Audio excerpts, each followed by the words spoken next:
America నుండి ఇండియాకి డబ్బులు పంపాలంటే ఇప్పటికీ ఆ పాత పద్ధతులేనా? అందుకే వచ్చేసింది మై పర్సు. Download now. చాలా కాలంగా మండిపోతున్న బంగారం ధరలు ఒక్కసారిగా చల్లబడ్డాయి. కొన్నాళ్లుగా సామాన్యుడికి అందుబాటులో రానంతగా పెరిగిన పసిడి ఇప్పుడు దిగొచ్చింది. బంగారం కొనుగోలు చేయాలని భావించే వారికి, పెళ్లిళ్ల సీజన్ కోసం చూసే వారికి ఇది శుభవార్త.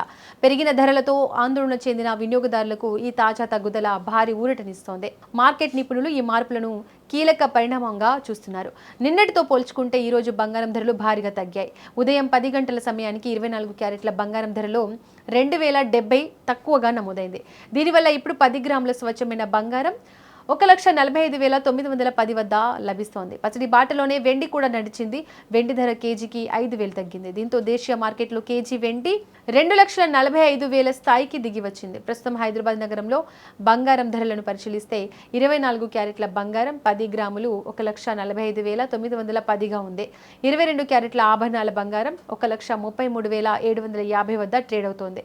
18 క్యారెట్ల బంగారం ధర 1,09,440కు చేరింది. ఇక్కడ వెండి ధర కేజీకి 2,50,000 వద్ద కొనసాగుతోంది. విశాఖపట్నం, విజయవాడ నగరాల్లో కూడా దాదాపు ఇదే ధరలు అమలవుతున్నాయి.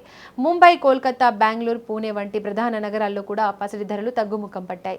ఈ నగరాల్లో 24 క్యారెట్ల 10 గ్రాముల బంగారం ధర 1,45,910గా నమోదైంది.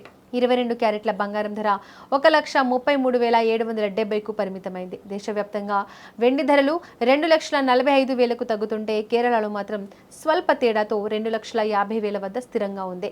మార్కెట్ నిపుణులు విశ్లేషిస్తున్న ప్రకారం అంతర్జాతీయంగా పసిడి ధరల్లో వస్తున్న ఒడిదుడుకులు దేశీయ మార్కెట్ పై ప్రభావం చూపుతున్నాయి. పెట్టుబడిదారులు బంగారం నుంచి వెనక్కి తగ్గడం, డిమాండ్లో వస్తున్న మార్పుల వల్ల ఈ తగ్గుదల చోటు చేసుకుంది. ఇది కేవలం తాత్కాలిక మార్పు మాత్రమేనా, లేక పసిడి ధరలు మరింత తగ్గుతాయా అనేది వేచి చూడాలి. ప్రస్తుతం బంగారం కొనాలనుకునే వారికి ఇది మంచి అవకాశం అని చెప్పాలి.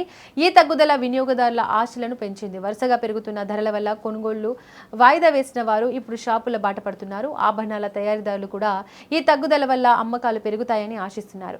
ఏది ఏమైనా ఈ రోజు పసిడి, వెండి ధరల్లో వచ్చిన ఈ మార్పు మార్కెట్లో కొత్త చర్చకు దారితీసింది. బంగారం వెలగబోయే ముందు ఇలా ధరలు తగ్గడం సామాన్యుడికి లాభదాయకంగా ఉంది. మార్కెట్ పోకడలను గమనిస్తూ ధరలు ఇంకా తగ్గుతాయేమో తెలుసుకొని నిర్ణయం తీసుకోవడం ఉత్తమం.